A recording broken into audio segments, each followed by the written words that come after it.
বিসমিল্লাহির রহমানির রহিম। পরম করুণাময় ও অসীম দয়ালু আল্লাহর নামে শুরু। ومن أحسن قولا ممن دعا إلى الله وعمل صالحا وقال إنني من المسلمين.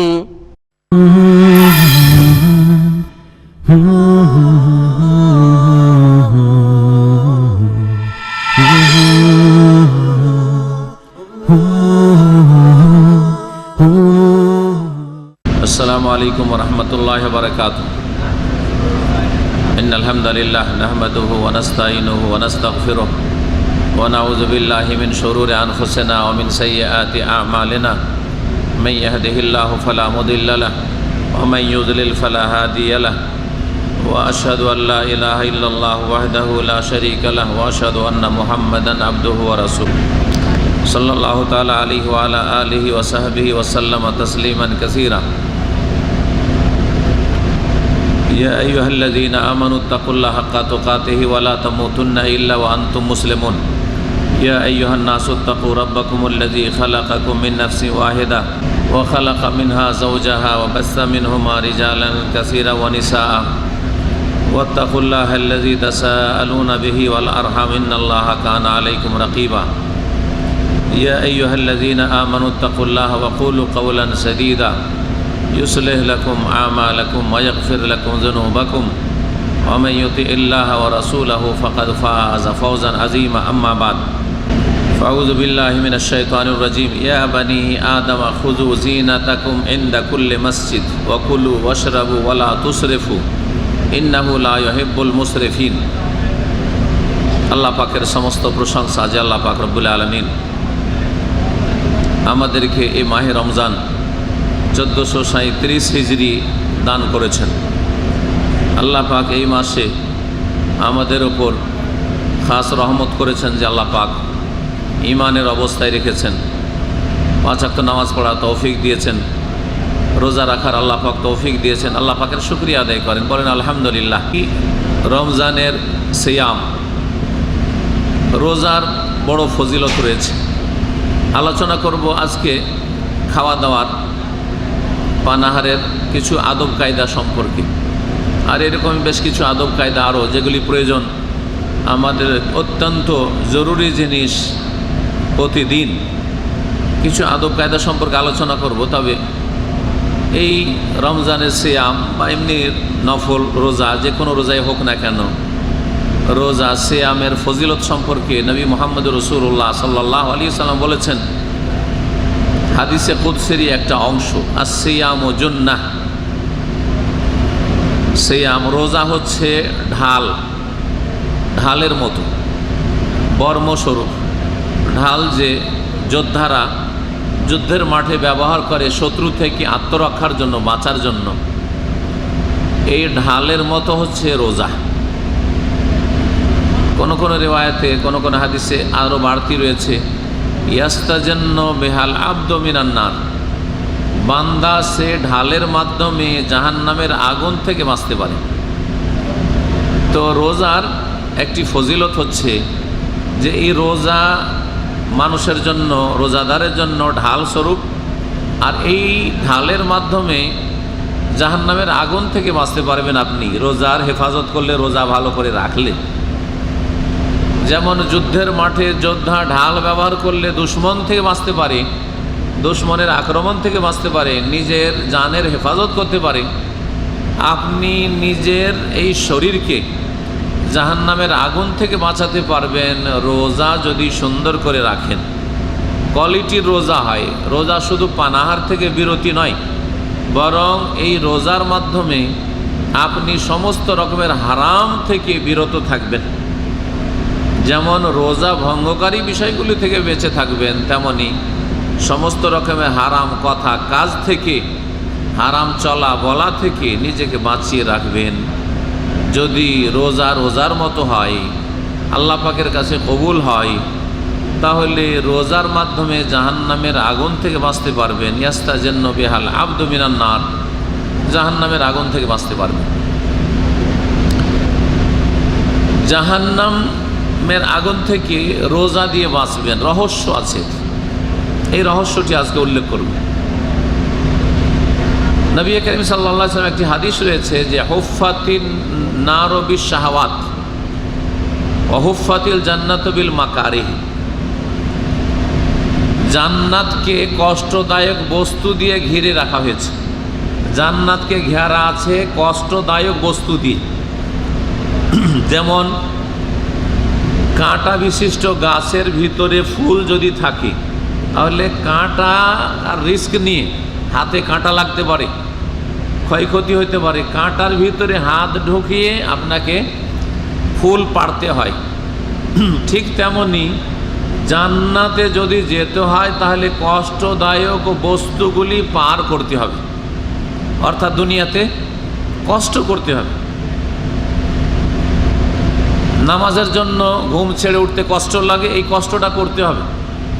ফজরে আপনাকে কষ্ট লাগছে, আপনাকে শুধু কষ্ট না, সবাইকে ঘুম পুরা না হইলে কষ্ট লাগে, কিন্তু ঘুম পুরা হোক আর না হোক কষ্ট করে আপনাকে উঠতে হবে ফজরের জন্য।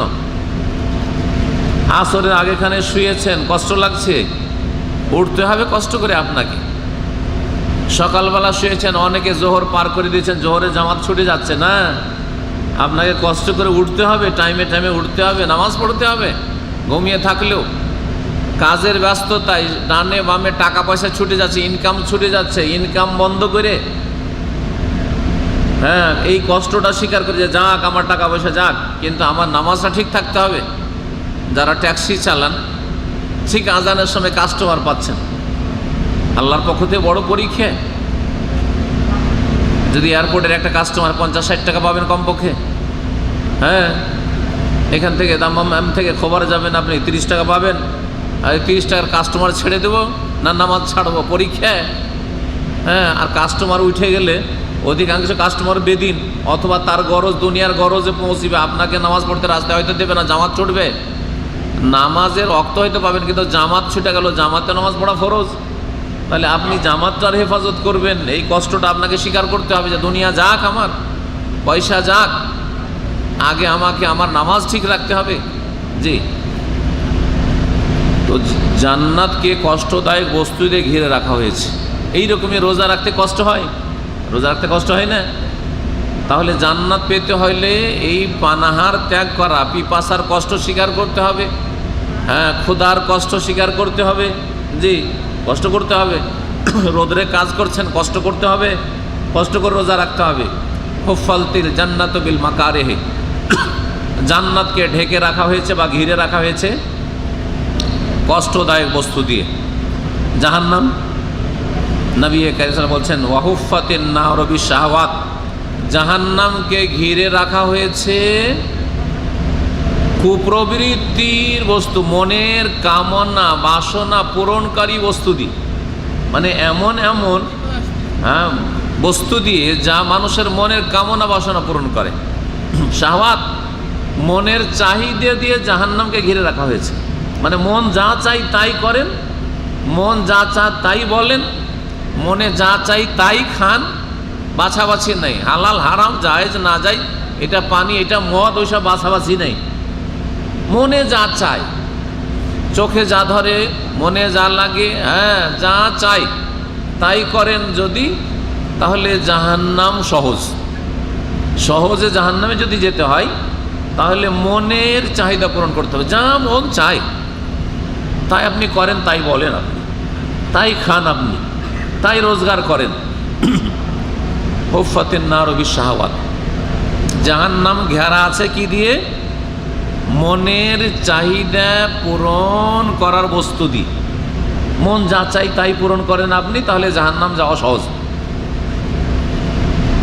আর রোজাতে ওলামারা রহস্য বলছেন যে রোজাতে রোজাদার মানুষকে নিজের মনের চাহিদা পরিত্যাগ করতে হয়, মনের চাহিদা পরিত্যাগ করতে হয়। ওই হাদিসে কুদসিতে রয়েছে, আল্লাহ পাক বলছেন যে বান্দা কি করে, ইয়াদাও তামাহু ওয়া শারাবাহু ওয়া শাহওয়াতাহু মিন আজালি। বান্দা নিজের খাদ্য, নিজের পানি নিজের শাহওয়াত মানে নিজের মনের চাহিদা পরিত্যাগ করে লে আজালি আমাকে রাজি করার জন্য, আমার সন্তুষ্টির জন্য। তাহলে রোজাতে মনের চাহিদা ত্যাগ করতে হয়। রোজাতে কি করতে হয়? মনের চাহিদা, খিদে ত্যাগ করতে হয়। পিপাসা লেগেছে, পানি, মনের চাহিদা ত্যাগ করতে হয়। হ্যাঁ, যৌন চাহিদা আছে, স্ত্রী আছে কাছে, হ্যাঁ, বা গিয়ে পৌঁছেছেন সকালবেলা রোজার দিনে, রোজা অবস্থায়, হ্যাঁ, 2 বছর 3 বছর পরে পৌঁছেছেন, নতুন মানুষ বিবাহ শাদী করেছেন, যে কোনো সময় দিনে রাতে মন চাই না, সারাদিন মনের চাহিদা থেকে নিজেকে বিরত রাখতে হবে। রোজা হচ্ছে মনের চাহিদা থেকে বিরত থাকার নাম। হাদিসে কুদসিতে আল্লাহ পাক বলছেন, আর জাহান্নামকে ঘিরে রাখা হয়েছে কি দিয়ে? মনের চাহিদা পূরণ করার বস্তু দিয়ে। তাহলে রোজা যে রাখলো সে যেন জাহান্নাম থেকে বাঁচার জন্য রোজাকে ঢাল স্বরূপ ব্যবহার করলো, রোজাকে জুন্নাহ ঢাল স্বরূপ ব্যবহার করলো। এই জন্য নবী করিম সাল্লাল্লাহু আলাইহি ওয়াসাল্লাম বলেছেন যে আসসিয়ামু জুন্নাহ, রোজা হচ্ছে ঢাল স্বরূপ। এখন আপনাদেরকে কিছু খাওয়া দাওয়ার আদব শিখাবো, এগুলি অত্যন্ত জরুরি।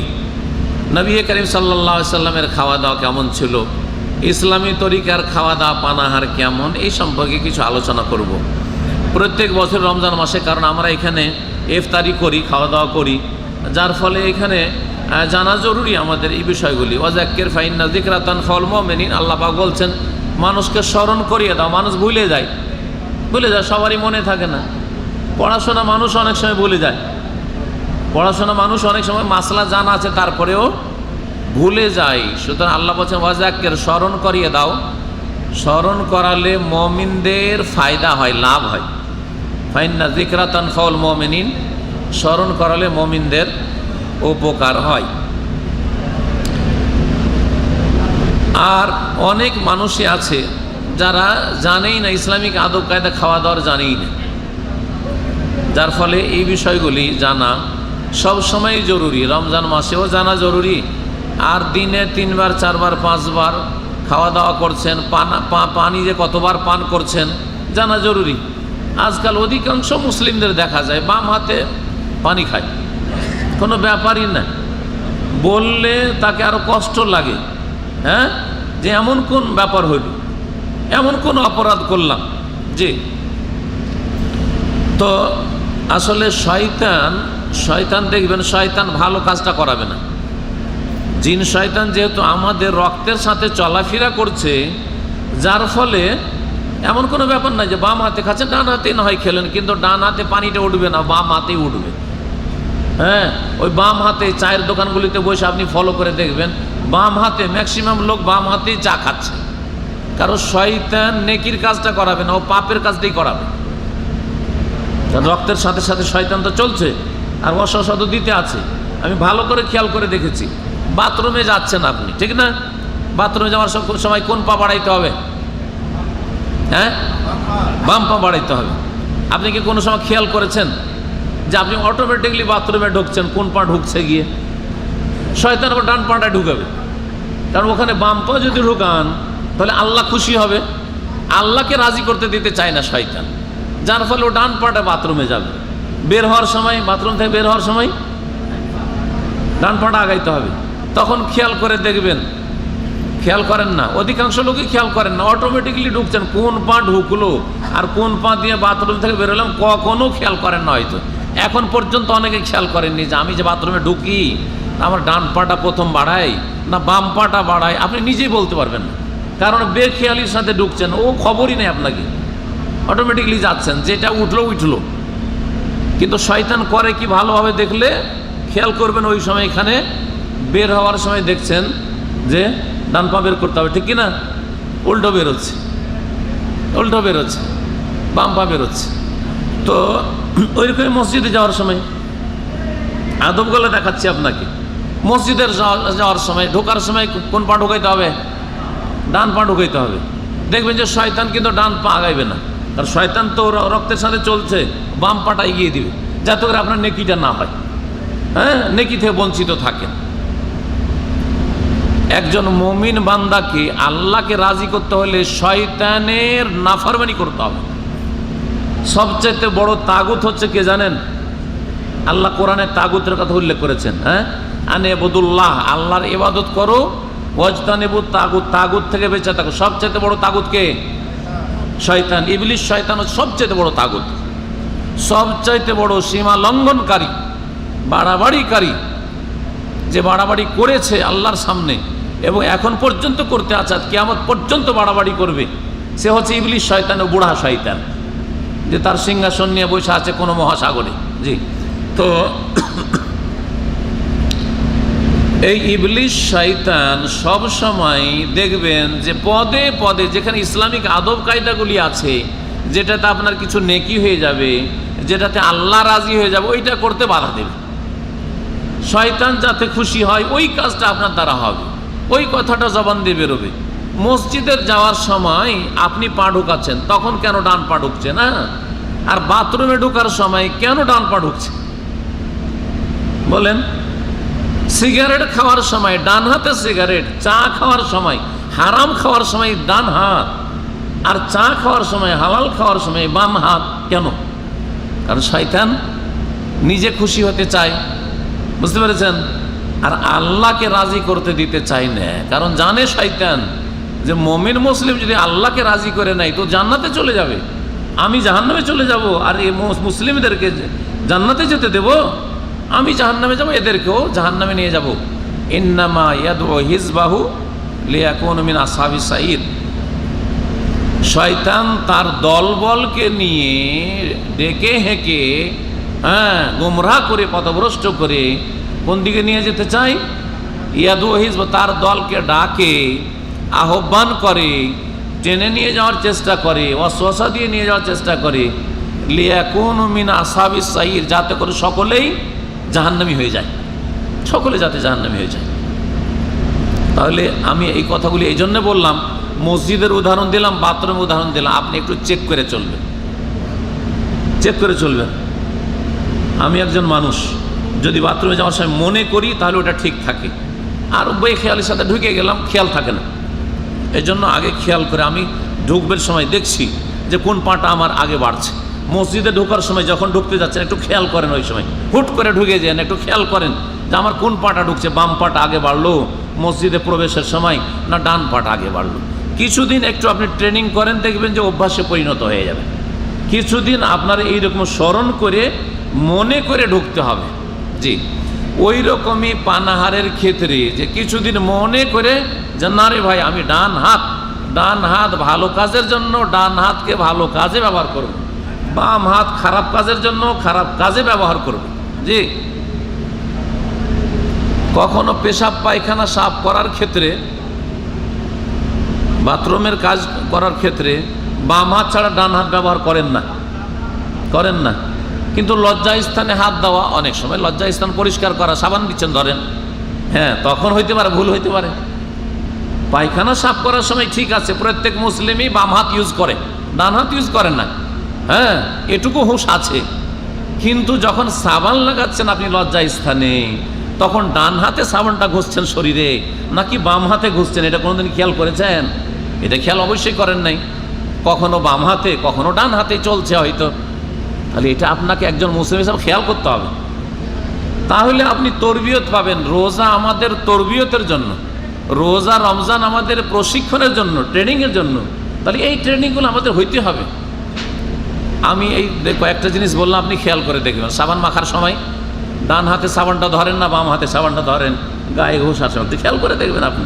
হ্যাঁ, লজ্জা স্থান পরিষ্কার করার সময় আপনি ডান হাত লাগান না বাম হাত লাগান, লজ্জা স্থানে কোনো সময় হাত দেওয়ার প্রয়োজন হইল ডান হাতটা দিলেন না বাম হাত দিলেন, এগুলো খেয়াল করতে হবে।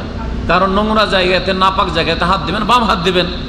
নবী করিম সাল্লাল্লাহু আলাইহি ওয়াসাল্লাম হাদিস রয়েছে এই ক্ষেত্রে, ওয়ালা ইয়ামাসসা যাকারাহু বিয়ামিনিহি, ডান হাত দিয়ে কেউ যেন লজ্জা স্থান স্পর্শ না করে। ডান হাতে লজ্জা স্থান স্পর্শ যেখানে নিষেধ, স্পর্শ যদি নিষেধ হয় তাহলে সাবান মাখার ক্ষেত্রে সাবান আপনি ডান হাতে নিয়ে ঘষবেন লজ্জা স্থানে? না, কখনো না। ডান হাত, আমি আর একটি মাসলা এখানে বলে দিই, যখন এই মাসলা আসলো, কারণ আজকাল ব্লু ফিল্মের জামানা, নোংরামির জামানা, হ্যাঁ, ফাহেসার জামানা। আর কত লোক যে প্রশ্ন করে যে ইসলামের কয়টা রুকুন বলতে পারবে না, ইমানের কয়টা স্তম্ভ খুঁটি তাই বলতে পারবে না, ইমানের 6টা রুকুন আর ইসলামের 5টা রুকুন বলতে পারবে না, কিন্তু মাসলা জিজ্ঞাসা করে যে স্ত্রীর লজ্জা স্থানে মুখ দেওয়া যাবে, স্ত্রী কি স্বামীর লজ্জা স্থানে মুখ দিতে পারবে, এই ধরনের প্রশ্ন অনেকে করে। তার উত্তরটা এই আদবের সাথে সম্পর্কিত বলছি, যে ডান হাতটা যখন লজ্জা স্থানে লাগানো যাবে না, আপনার ডান হাতের চাইতে মুখটা গুরুত্ব কিনা, মুখটা বেশি গুরুত্বপূর্ণ কিনা বলেন দেখি, চিন্তা করেন আপনি।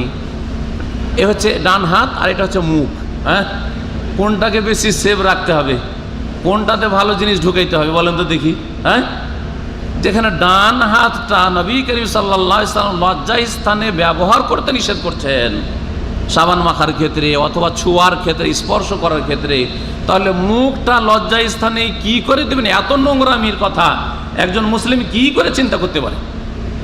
হ্যাঁ, এটা ইহুদিরা চিন্তা করতে পারে, কারণ বুলু ফিল, হ্যাঁ, মানুষকে উলঙ্গ করার জন্য, নারীদেরকে উলঙ্গ করার জন্য, অথবা অশ্লীলতা ছড়িয়ে দেওয়ার জন্য, জেনা ব্যভিচারে ডুবিয়ে দেওয়ার জন্য ইহুদি নাসারা এসব আবিষ্কার করেছে, যার ফলে তারা তাদের কল্পনাতে এটা আসতে পারে যে একজন মানুষ লজ্জা স্থানে মুখ দিতে পারে, কিন্তু মুসলিম একথা কল্পনাও করতে পারে না যে একজন পুরুষ কি করে লজ্জা স্থানে মুখ দিবে নারীর, অথবা একজন নারী কি করে পুরুষের লজ্জা স্থানে, স্বামীর লজ্জা স্থানে মুখ দিবে, এটা মুসলিমের কল্পনাতে আসতে পারে না। ছি ছি ছি করা উচিত, আউযুবিল্লাহ পড়া উচিত, আস্তাগফিরুল্লাহ পড়া উচিত, কিন্তু মুসলিমরা ইসলামের কিছুই জানে না, আর এইগুলো মাসলা আজকাল জিজ্ঞেস করে আমাদের কাছে, এগুলো মাসলা জিজ্ঞেস করে। যে অনেকেই সামনে এসে লজ্জা পায়, তখন টেলিফোনে জিজ্ঞেস করে, আমি জিজ্ঞাসা করি আপনার নামটা কি, ও নাম বলতে চাই না, আশ্চর্য হয়ে যাবেন আপনি, হ্যাঁ, নাম বলতে চাই না, হ্যাঁ, অথবা কাগজে লিখে জিজ্ঞেস করে, সামনাসামনি জিজ্ঞাসা খুব কমই লোকই করে। এত নোংরামি কথা একজন মুসলিম চিন্তাই করতে পারে না, প্রশ্ন কথা দূরের কথা, কমন সেন্সে এর ফতোয়া দিবে, এর ফতোয়ার জন্য হাদিস কোরআন লাগে না, যে মুখটা কি করে লজ্জা স্থানে দেওয়া যেতে পারে, জিহ্বাটা কি করে লজ্জা স্থানে দিয়ে চাটা যেতে পারে, এত নোংরা মুসলিম হয় না। এত নোংরা নিকৃষ্ট ইহুদি হইতে পারে, খ্রিস্টান হইতে পারে, মুশরিক পত্তলিক হইতে পারে। জি, ভালো করে শুনে রাখেন। তো বলছিলাম যে ইসলাম আদব কায়দার দিন, ইসলাম জীবনের প্রতিটি ক্ষেত্রে উত্তম আদব কায়দা শিখিয়েছে, শিষ্টাচার শিখিয়েছে। এই আদব কায়দাগুলির মধ্যে একটি হচ্ছে খাওয়া দাওয়ার আদব কায়দা। আল্লাহ পাক খাওয়া দাওয়ার আদব কায়দা সম্পর্কে সূরা আরাফের আয়াত নম্বর 31-এ ইরশাদ করছেন, ওয়াকুলু ওয়াশরাবু, তোমরা খাও এবং পান করো, খেতে বাধা নেই, হালাল জিনিস খেতে বাধা নেই, খান, হালাল জিনিস খেতে বাধা নেই, হারাম খাবেন না আপনি। ওয়াশরাবু, পান করো, হালাল পান করেন, কতবার পান করলেন, কত লিটার পানি পান করলেন, আল্লাহ হিসাব নেবেন না, পান করার হিসাব নেবেন না যে আপনি এত কেন বেশি পানি পান করছেন। জি, পানি যদি নষ্ট করেন, হ্যাঁ হিসাব লাগবে, পানি নষ্ট যদি করেন তো হিসাব লাগবে। উজুতে আপনার 1 লিটার পানি লাগবে, যদি আপনি 5 লিটার ব্যবহার করেন, 10 লিটার ব্যবহার করেন, হিসাব লাগবে আপনার, হ্যাঁ, কিন্তু অপচয় হবে।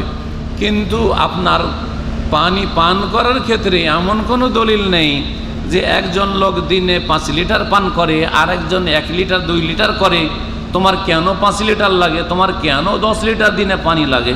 না না না, আল্লাহ বলছেন ওয়াকুলু ওয়াশরাবু, তোমরা খাও এবং পান করো, ওয়ালা তুসরিফু, কিন্তু তোমরা অপচয় করিও না, তোমরা অপচয় করিও না। তাহলে খাওয়া দাওয়ার ক্ষেত্রে, পানীয় বস্তুর ক্ষেত্রে অপচয় করবেন না, নষ্ট করবেন না, অপব্যয় করবেন না, প্রয়োজনের বেশি আপনি ব্যবহার করবেন না, প্রয়োজনের বেশি খাবেন না ভালো খাবার সেই জন্য, প্রয়োজনের বেশি পান করবেন না বেশি ভালো পানীয় সেই জন্য, এইরকম কাজ করবেন না।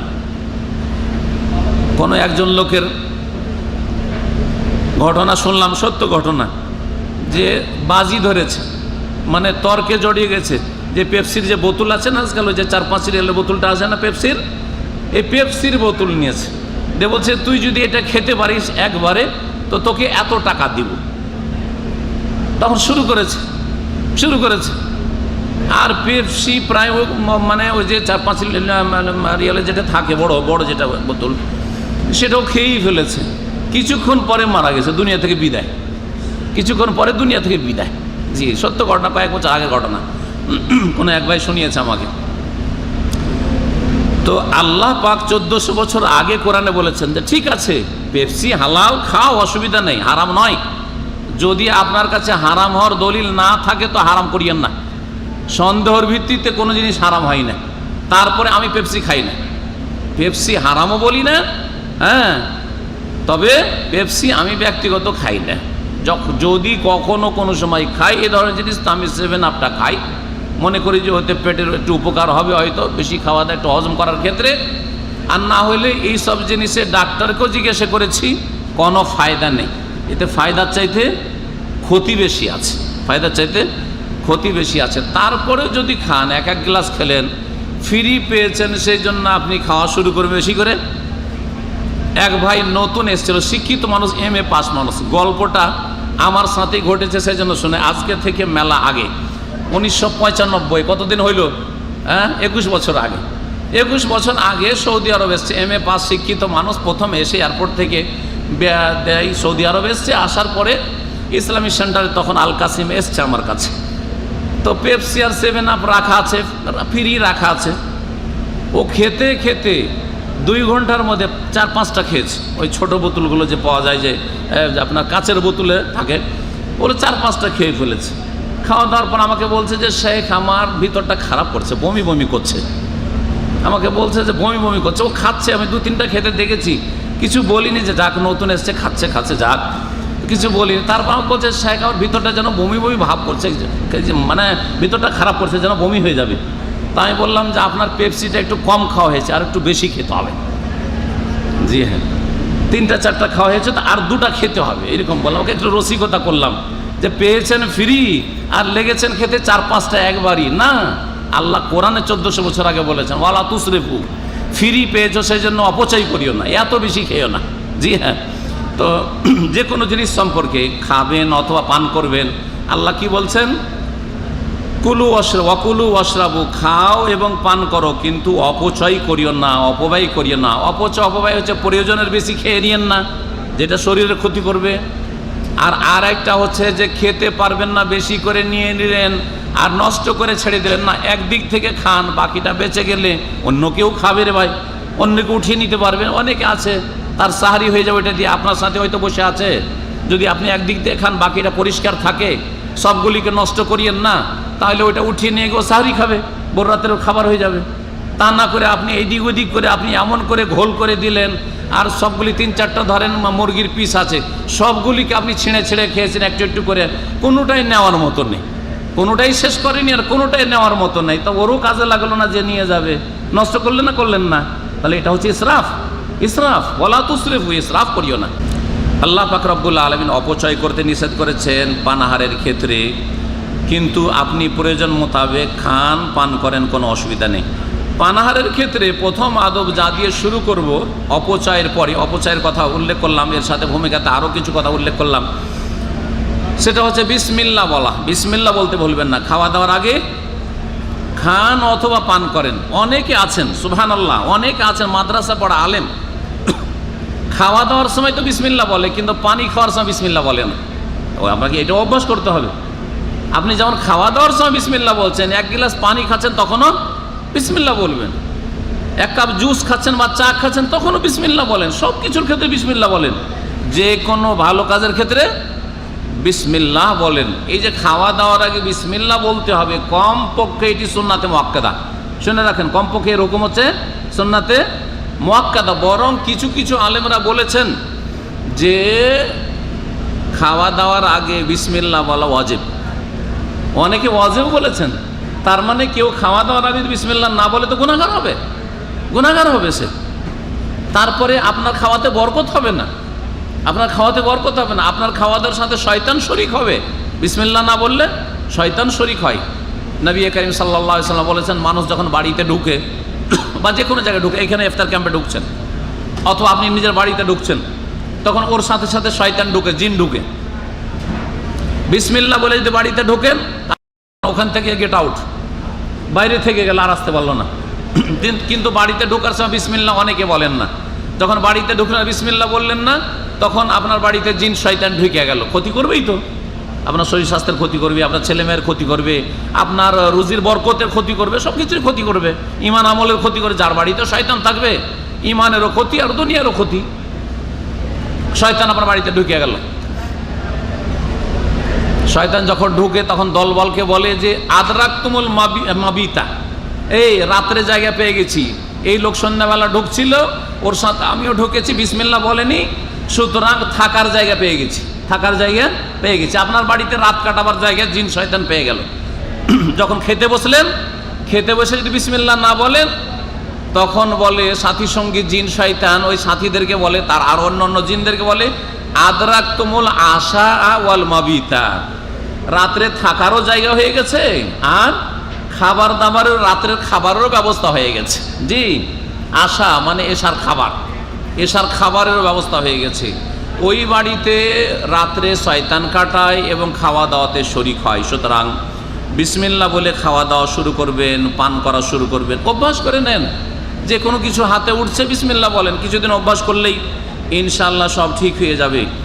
নবী করিম সাল্লাল্লাহু আলাইহি সাল্লামের একটি হাদিস শোনাই, তিরমিজিতে আছে, এজা আকালা আহাদুকুম, তোমাদের কোনো মানুষ যখন খায়, ফালিয়াজকুর ইসমাল্লাহি তাআলা, তখন যেন আল্লাহর নাম বলে, বিসমিল্লাহ বলে। ফাইন নাসিয়া, যদি ভুলে যান শুরুতে বলতে, তাহলে কি বলবেন? ফালিয়াকুল বিসমিল্লাহি ফি আউয়ালিহি ওয়া আখিরি, বা বিসমিল্লাহি আউয়ালাহু ওয়া আখিরাহু, বিসমিল্লাহি আল্লাহর নামে শুরু করছি, শুরুতে হোক অথবা শেষে হোক। ভুলে গেছেন মাঝখানে, শেষ দিকে চলে এসেছেন খাওয়া দাওয়ার, বলে বিসমিল্লাহি আউয়ালাহু ওয়া আখিরাহু, এভাবে বলে দেন, তো শয়তান তখন পালাতে দিশা পাবে না।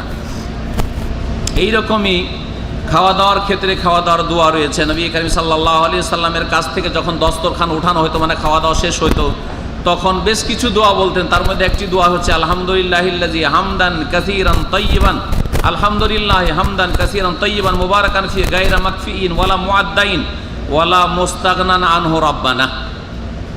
আর একটি দোয়া রয়েছে আল্লাহুম্মা বারিক লানা ফিহি ওয়া আতইমনা খায়রা মিনহু, যদি নিজের খাবার হয় বলবেন আল্লাহুম্মা বারিক লানা ফিহি ওয়া আতইমনা খায়রা মিনহু। অন্য লোকের বাড়িতে যখন এখানে ইফতার করছেন অথবা অন্যের বাড়িতে দাওয়াত খাচ্ছেন, অন্যের খাবার খাচ্ছেন, তখন বলবেন আল্লাহুম্মা বারিক লাহুম ফিমা রাযাকতাহুম ওয়াগফির লাহুম ওয়ারহামহুম, আল্লাহুম্মা আতইম মান আতামানি ওয়াসকি মান সাকানি। কয়েকটা দোয়া আছে, যে কোনো একটা কমপক্ষে বলেন। আল্লাহুম্মা আতইম মান আতামানি ওয়াসকি মান সাকানি, আল্লাহ যে আমাকে খাওয়াইলো তাকে তুমি খাওয়াও, যে আমাকে পান করালো তাকে তুমি পান করাও। এইভাবে বিভিন্ন দোয়া রয়েছে। আল্লাহ বারিক লাহুম ফিমা রাযাকতাহুম ওয়াগফির লাহুম ওয়ারহাম, আল্লাহ তাদের বরকত দাও তাদের রিজিকে এবং তাদের উপর রহম করো, তাদের গুনাহ খাতা মাফ করে দাও। যারা খেতে দিল তাদের জন্য দোয়া করলেন। এই দোয়া যদি করতে থাকেন তো আপনিও তাদের নেকিতে শরিক থাকবেন, যেমন নবী করিম সাল্লাল্লাহু আলাইহি সাল্লামের হাদিসে রয়েছে। নবী করিম সাল্লাল্লাহু আলাইহি সাল্লামের ভালো একটি স্বভাব ছিল, খাবারের রুচি না হইলে দোষ ত্রুটি বয়ান করতেন না। ধরেন আপনাকে ভাতটা খেতে ভালো লাগছে না, চারজন সাথী বসে আছেন, যদি বলে ভালো না খাবার, তাহলে বাকিগুলোর অরুচি হয়ে যাবে। আপনি তো খাবেন না, আপনার সাথীরাও তাদের অরুচি হয়ে যাবে, অথবা লজ্জাতে খাবে না, যে ও বলছে যে খারাপ আর আমি কি লজ্জায় খাবো। তাহলে হয় লজ্জায় খাবে না, আর না হলে তাদেরও অরুচি পয়দা করে দিলেন, আপনি গুনাহগার হলেন, কি হইলেন না, অন্যকে বঞ্চিত রাখলেন, আপনার রুচি হচ্ছিল না, চুপ থাকেন। এটা হচ্ছে নবী করিম সাল্লাল্লাহু আলাইহি ওয়াসাল্লামের সুন্নতে। মা আবা রাসূলুল্লাহ সাল্লাল্লাহু আলাইহি ওয়াসাল্লাম কাত্ত, নবী সাল্লাল্লাহু আলাইহি ওয়াসাল্লাম কখনো খাবারের দোষ ত্রুটি বয়ান করতেন না। ইনিশতাহা আকালাহু ওয়া ইল্লা ফাতারাকা, মন চাইলে খেয়ে নিতে, রুচি হইলে, রুচি না হইলে ছেড়ে দিতেন, হাত উঠিয়ে নিতেন, কিন্তু দোষ ত্রুটি বয়ান করতেন না। এতে ঝাল বেশি হয়ে গেছে, এতে লবণ বেশি হয়ে গেছে, আর এতে লবণ নাই, কোনো স্বাদ নেই, এইরকম কোনো কিছুই বলতেন না। এ হচ্ছে নবী করিম সাল্লাল্লাহু আলাইহি ওয়াসাল্লামের আদর্শ, এবং নবী সাল্লাল্লাহু আলাইহি ওয়াসাল্লাম হচ্ছেন আমাদের জন্য উত্তম আদর্শ। বরং নবী করিম সাল্লাল্লাহু আলাইহি ওয়াসাল্লাম সামান্য থেকে সামান্য খাবার, সাধারণ খাবারের প্রশংসা করতেন, উৎসাহিত করার জন্য মানুষকে যেন খায় সবাই। একবার নবী করিম সাল্লাল্লাহু আলাইহি ওয়াসাল্লামের সামনে রুটি পেশ করা হয়েছে, কিন্তু কোনো তরকারি নেই, লবণ বাটা দিয়ে রুটি খেয়েছেন কেউ? ওই গরিবের যুগ পেয়েছেন কেউ? হাত তুলবেন, আছেন কেউ? লবণ বাটা দিয়ে রুটি, মুরব্বী নাই তো কেউ, সব তো যুবকেরা তো মাশাআল্লাহ সবজি খাওয়া বা গোস্ত খাওয়া যায়, তাই লবণ বাটা, লবণ দিয়ে রুটি খাওয়ার যুগ পাননি আপনারা? না, আরে পাননি, কেউ নাই, মুরব্বী লোক কেউ নাই। সুবহানাল্লাহ। এক যুগে মাদ্রাসায় আমরা লজিং পড়েছি, লজিং জায়গির থেকে মাদ্রাসায় পড়েছি, বুঝছেন না? তখন যেটা সবচেয়ে ভালো লজিং হইতো, রুটির সাথে গুড় দিত। গুড় বুঝেন তো, গুড় দিত। ওর চাইতে ভালো একটা মাঝে মধ্যে কখন একটু চিনি দিয়ে দিত, চিনিটাকে ভিজিয়ে ওই রুটিটা দিয়ে খাবো। সবজি নয়, গোস্ত নয়, মাছ নয়, কিছু না, ডাল নয়, রুটি রাত্রে সকালে। জি। আর অধিকাংশ জাগিররা, গৃহস্থরা কি দিত? লবণ বাটা দিয়ে দিত। হ্যাঁ, এটা মরিচ আর লবণকে বেটে দিয়ে দিত, লবণ বাটা। জি হ্যাঁ, নবী করিম সাল্লাল্লাহু আলাইহি ওয়াসাল্লাম লবণ বাটা খেয়েছেন, এটা সুন্নাত। আমাদের দেশের মোল্লা হুজুরা বলে মিষ্টি খাওয়া নবীর সুন্নাত, তো লবণ খাওয়া তো নবীর সুন্নাত, এটা কেন বয়ান করেন না? খালি মিষ্টি খাওয়ার জন্য? হ্যাঁ, মুরিদদের বাড়ি, ভক্তদের বাড়ি শুধু মিষ্টি খাওয়ার জন্য, হালুয়া খাওয়ার জন্য? যে হালুয়া খাওয়া নবীর সুন্নাত। হাদিস বলছে আপনাদেরকে, নবীর সুন্নত হচ্ছে লবণ খাওয়া। একদিন শুধু রুটিতে লবণ আছে, নবী করিম সাল্লাল্লাহু আলাইহি সাল্লাম বললেন যে দেখো, নেমাল ইদাম আল মিলহ, সবচাইতে ভালো তরকারি হচ্ছে লবণ। ভালো তরকারি হচ্ছে লবণ। নেমাল ইদাম, ভালো উত্তম তরকারি হচ্ছে লবণ। আসলে যে কোনো তরকারিতে একটু লবণ যদি না দেন তো কোনো স্বাদ হবে না। তাহলে তো সবজির হোক আর গোস্তের হোক আর মাছের রাজা হচ্ছে লবণ। হ্যাঁ, লবণ নাই, স্বাদ নেই। তো নেমাল ইদাম আল মিলহ, লবণ বাটা। আর নবী সাল্লাল্লাহু আলাইহি ওয়াসাল্লামের সামনে একদিন সিরকা পেশ করা হল। সিরকা, এই যে টক হয়ে থাকে, পাওয়া যায় আজকাল, সিরকা পাওয়া যায়, খাল। সিরকা পেশ করা হলো। নবী সাল্লাল্লাহু আলাইহি ওয়াসাল্লাম বলেন আর কিছু তো নাই, তো বলেন নেমাল ইদাম আল খাল্লু, সবচাইতে উত্তম তরকারি হচ্ছে সিরকা। শুধু রুটিতে ওই ইয়েতে সিরকাতে ডুবি। আজকাল সিরকা সলাতে ছিটাই। হ্যাঁ, সালাদ খাবার তো আছে কত রকমের আইটেম, আর তারপরে সলাতে একটু সিরকা ছিটিয়ে খান ভদ্রলোকেরা। আর নবী সাল্লাল্লাহু আলাইহি ওয়াসাল্লাম জামানায় রুটিতে কিছু নেই, শুধু সিরকাটুকু আছে, সিরকাতে একটু ডুবিয়ে খাবেন। জি, তাই প্রশংসা করছেন। তো আমাদের মোল্লা হুজুরা বলে যে সিরকা খাওয়া নবীর সুন্নাত। নেমাল ইদামু আল খাল্লু, সবচাইতে উত্তম তরকারি হচ্ছে সিরকা, নবী করিম সাল্লাল্লাহু আলাইহি ওয়াসাল্লাম বলছেন। নবী করিম সাল্লাল্লাহু আলাইহি ওয়াসাল্লাম পানাহারের সময় কথা বলতেন, সুতরাং খাওয়া দাওয়ার সময় কথাও বলা যেতে পারে। সময় শেষ হতে যাচ্ছে, এখানে আলোচনা শেষ করছি। নিজের সাইড থেকে খাবেন, এগুলো হচ্ছে ইসলামিক আদব। বাম হাতে পানাহার করবেন না, ডান হাতে খাবেন। এখন আলহামদুলিল্লাহ আমাদের খেমা ফুল হয়ে আছেন, বিশেষ করে এই রোগটা আপনারা দূর করেন। বাম হাতে খাবেন না, কারণ শয়তান বাম হাতে খায়। শয়তান কি করে? বাম হাতে খায়, বাম হাতে পান করে। ওই লাবানটা বাম হাতে খাবেন না। তো এগুলো থেকে বেঁচে থাকবেন।